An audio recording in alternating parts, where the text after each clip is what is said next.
সম্প্রতি মধ্য গাজার নুসেইরাত এলাকার এক ধ্বংসস্তূপের মাঝে বেলজিয়াম ও মিশরের হাই ভোল্টেজ ম্যাচ উপভোগ করেন স্থানীয় ফুটবল প্রেমীরা। মিশরীয় তারকা মোহাম্মদ সালাহর ভক্তের ঠাসা এই জনপদের ম্যাচটি 1-1 গোলে ড্র হলেও উল্লাসের কোনো কমতি ছিল না। বন্ধুদের কাঁধে চড়ে বসা কিংবা মিশরের বিশাল পতাকা ওড়ানো, সব মিলিয়ে ধ্বংসস্তূপের বুক চিরেই যেন তৈরি হয়েছিল এক টুকরো উৎসবের দিন।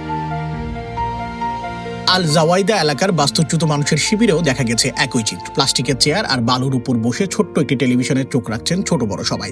গাজা সিটির ধ্বংসস্তূপের মাঝে দাঁড়িয়ে যখন তারা বিশ্বকাপের উদ্বোধনী অনুষ্ঠান দেখছিল, তখন হয়তো এক বুক কষ্ট আর দীর্ঘশ্বাসে ভারী হয়ে উঠছিল তাদের মন। চারপাশের ঝলমলে আলো আর উৎসবের আমেজ যেন তাদের মনে করিয়ে দিচ্ছিল এক নির্মম সত্য। গোটা বিশ্বের মানুষ যখন জীবনকে আপন মনে উপভোগ করছে, তখন তাদের কোনো ঘর বাড়ি নেই, যাওয়ার মতো কোনো স্কুল নেই, এমনকি একটু শান্তিতে খেলা দেখার সেই নিয়মিত বিদ্যুৎটুকু তাদের ভাগ্যে নেই।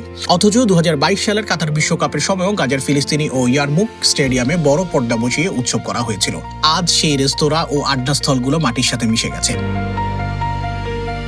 গাজার মানুষের কাছে বিশ্বকাপ কোনো সাধারণ ঘটনা নয়। দীর্ঘস্থায়ী যুদ্ধের ট্রমা বা মানসিক আঘাত কাটিয়ে উঠতে ফুটবল গাজাবাসীর জন্য এক ধরনের থেরাপি হিসেবে কাজ করছে। শরণার্থী শিবিরের বিনোদনের ন্যূনতম সুযোগ না থাকায় এই যৌথভাবে খেলা দেখা তাদের মাঝে বেঁচে থাকার এবং পুনরায় ঐক্যবদ্ধ হওয়ার নতুন আশা যোগাচ্ছে।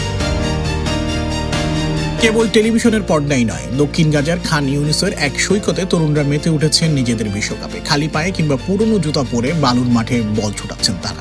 স্বেচ্ছাসেবক কোচ মোহাম্মদ আবু তাহা বলেন, ফুটবলই আমাদের একমাত্র মুক্তির পথ। আমাদের নিজেদের বিশ্বকাপ শুরু হয় এই ধ্বংসস্তূপের মধ্যেই। চারপাশে কষ্ট, ক্ষত আর অভাব।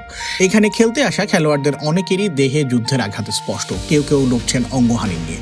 মাঠ নেই, সরঞ্জাম নেই, তবু ভাঙা কংক্রিটের টুকরোর উপর বসে হাততালি দিচ্ছেন শত শত দর্শক।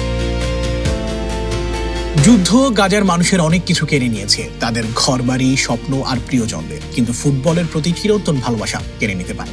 চলমান কঠোর অবরোধ আর সংকটের মাঝেও ধ্বংসস্তূপের সেই টিমটিমে আলোর পর্দায় আজ গাজাবাসীর বিশ্বকে দেখার এবং একটুখানি হাসার একমাত্র কারণ। সায়েম শুভ, এটিভি USA, নিউ ইয়র্ক।